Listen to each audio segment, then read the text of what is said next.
Understanding criminal trials through real courtroom proceedings. Welcome to Second to None Media. Today's presentation is not about deciding whether someone is guilty or innocent. Instead, we're going to learn how criminal court actually works. Many people watch a hearing online and immediately form opinions based on 30 seconds of testimony or one social media clip. But the legal system doesn't operate on clips. It operates on rules, procedures, constitutional protections, evidence, and precedent. Our goal is to help viewers understand the courtroom rather than simply react to it.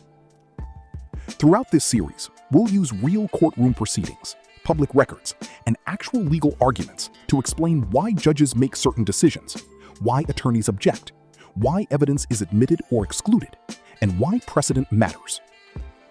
Understanding the law makes you a better observer of justice. Let's begin. The presumption of innocence. Every criminal case begins with one foundational principle. The defendant is presumed innocent. Not probably innocent. Not maybe innocent. Legally innocent. The prosecution, not the defense, must prove guilt beyond a reasonable doubt. That burden never shifts. The defendant is never required to prove innocence. This constitutional protection is one of the cornerstones of American criminal law. When people watch trials online, they often forget this. Burden of proof. One of the biggest misconceptions people have is believing both sides have equal responsibilities. They don't. The state has the burden. The defense does not. Prosecutors must prove every required element of the charged offense. If even one required element is not proven beyond a reasonable doubt, the jury must acquit. This is why prosecutors spend months preparing evidence. Every exhibit, every witness, every forensic report, every digital record, everything must fit together into one coherent narrative. The defense only needs to create reasonable doubt. That is an enormous legal distinction. Rules of evidence. Not everything that is true is admissible. That surprises many people. Evidence has rules. It must be relevant. It must be reliable. It must comply with procedural rules. Even highly important information can be excluded if it violates evidentiary standards. Judges constantly evaluate whether evidence helps the jury determine the truth or unfairly prejudices one side. This balancing process is one of the judge's most important responsibilities.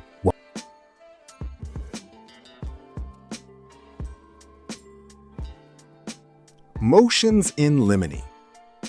Before many trials begin, attorneys ask judges to decide what the jury should never hear.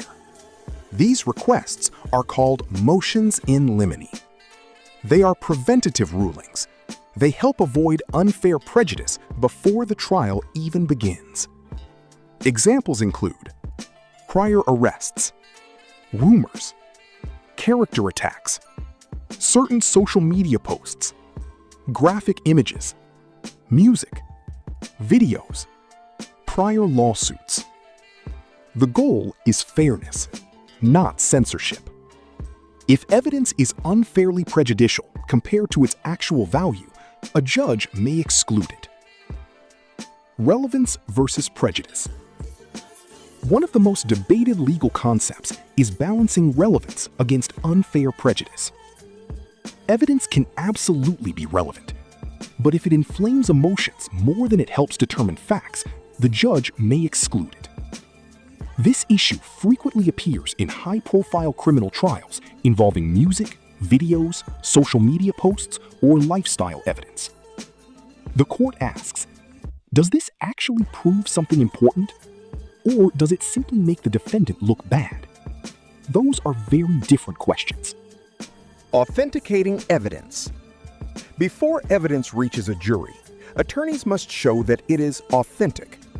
Is this actually the original video? Who recorded it? Who possessed it? Has it been altered? Is there metadata? Who downloaded it? Who uploaded it? Chain of custody matters. authentication matters. Without these protections, anyone could introduce altered evidence. Hearsay. One of the most misunderstood rules in law is hearsay. Simply put, someone usually cannot testify about what another person said in order to prove the truth of that statement. There are dozens of exceptions. Business records, medical records, excited utterances, statements against interest, admissions by a party, and many more. Understanding hearsay explains why judges sometimes sustain objections even when witnesses appear truthful. The issue isn't honesty, it's admissibility. Objections. Attorneys object to preserve the integrity of the trial. Objections are not interruptions for drama. They protect legal rights. Common objections include hearsay, leading, speculation, argumentative, asked and answered, relevance, foundation, improper opinion. Each objection tells the judge that a rule may have been violated. The judge decides whether the objection should be sustained or overruled. Judicial discretion. Judges have tremendous discretion. They interpret rules, manage proceedings, control evidence, protect constitutional rights, maintain order, resolve disputes. Not every decision is automatic. Many decisions depend upon judicial discretion. Appellate courts often review whether judges abused that discretion. Precedent. Perhaps no legal concept is more important than precedent. Courts don't decide cases in isolation. They rely upon previous decisions. Those prior opinions become legal guidance. When attorneys argue precedent, they're telling the judge, a higher court has already answered this question. That previous decision may become controlling authority or merely persuasive authority. Understanding this distinction is critical. During recent hearings involving Texas criminal proceedings, attorneys debated whether there was controlling precedent governing the admissibility of certain evidence. The defense argued prior appellate authority supported exclusion. The prosecution argued the present facts differed. These debates happen constantly in criminal litigation. Precedent shapes future cases. Today's ruling may become tomorrow's precedent. Constitutional rights. Every criminal trial exists inside constitutional boundaries. The Fourth Amendment protects against unreasonable searches. The Fifth protects against compelled self-incrimination. The Sixth guarantees counsel, confrontation, and a speedy public trial. The 14th ensures due process. These rights exist regardless of public opinion. Courts protect constitutional rights even when the defendant is unpopular. That is how constitutional government functions. Jury responsibility. Jurors are fact finders. They determine credibility, evaluate evidence, resolve conflicts, apply the law given by the judge. They are instructed not to investigate independently, not to conduct internet research, not to discuss the case prematurely. Their verdict must come only from evidence admitted in court. Appeals. A conviction does not necessarily end the legal process. Appellate courts review legal errors. They generally do not retry facts. Instead, they ask questions like, was the law applied correctly? Was evidence improperly admitted? Were constitutional rights violated? Did the judge abuse discretion? Appeals strengthen the legal system by correcting significant legal mistakes. Public opinion versus courtroom reality. Social media rewards speed. Courts reward accuracy. Those are different goals. Online discussions often skip context. Courtrooms require context. One viral clip rarely explains an entire hearing.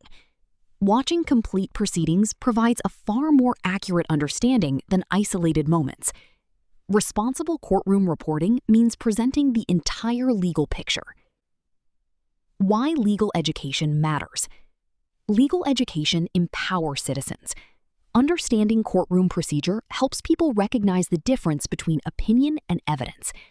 It helps viewers understand why judges rule as they do, why attorneys object, why precedent matters, why constitutional protections apply equally. Whether someone is ultimately convicted or acquitted, the legal process itself deserves understanding. Knowledge strengthens public confidence in justice. Let's apply this blueprint to real cases. Throughout this series, we'll apply these 15 legal principles to real courtroom proceedings involving high-profile criminal cases. Instead of asking only who won today's hearing, we'll ask deeper questions. Why was that objection sustained? Why did the judge admit this exhibit? What precedent was cited? Was the evidence more prejudicial than probative?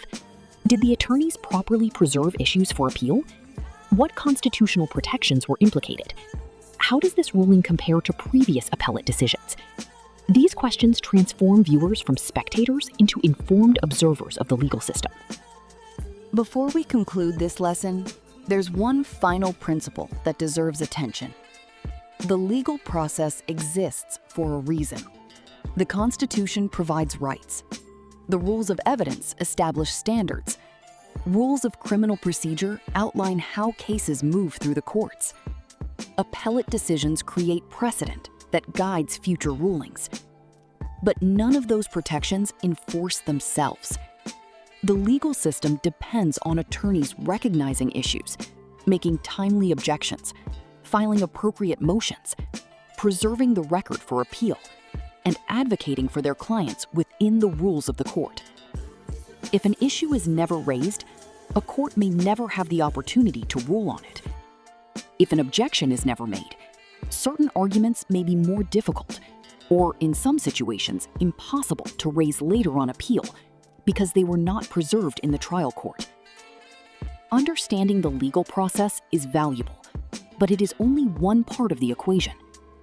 How that process is used in a particular case depends on the decisions made by the attorneys involved and the facts of that case.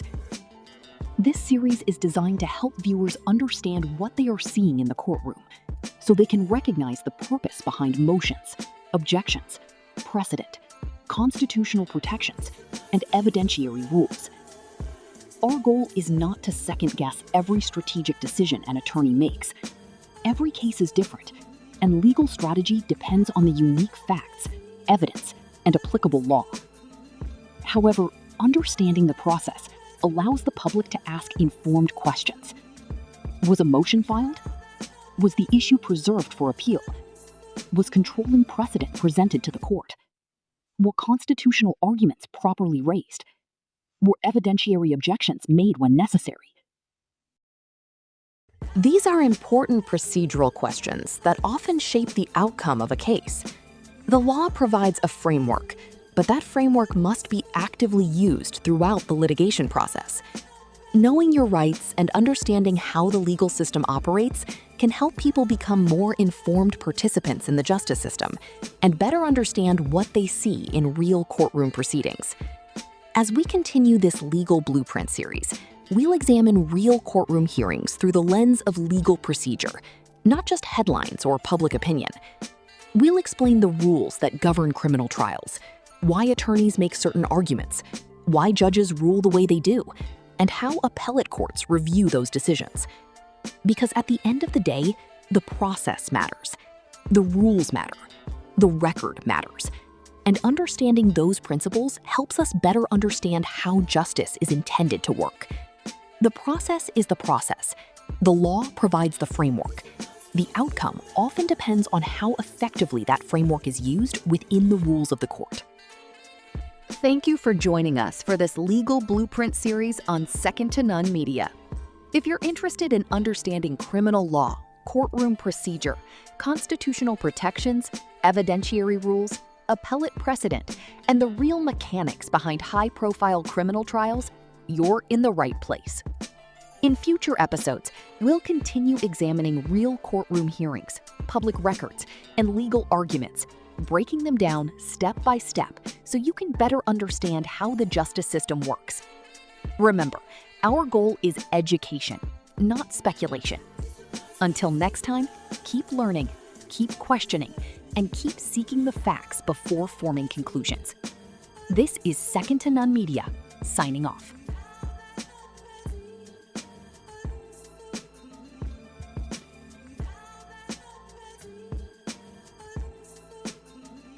Your personal information is valuable, and every time you connect online, you're trusting networks to keep your data safe. Whether you're using public Wi-Fi, traveling, working remotely, or just browsing from home, protecting your online privacy matters.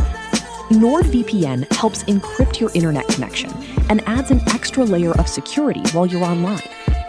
Right now, NordVPN is offering a summer deal with up to 76% off, plus 4 months free, bringing plans down to as low as $3.37 a month with a 30-day money-back guarantee. Protect your digital life today. Check out the offer by scanning the QR code on the screen.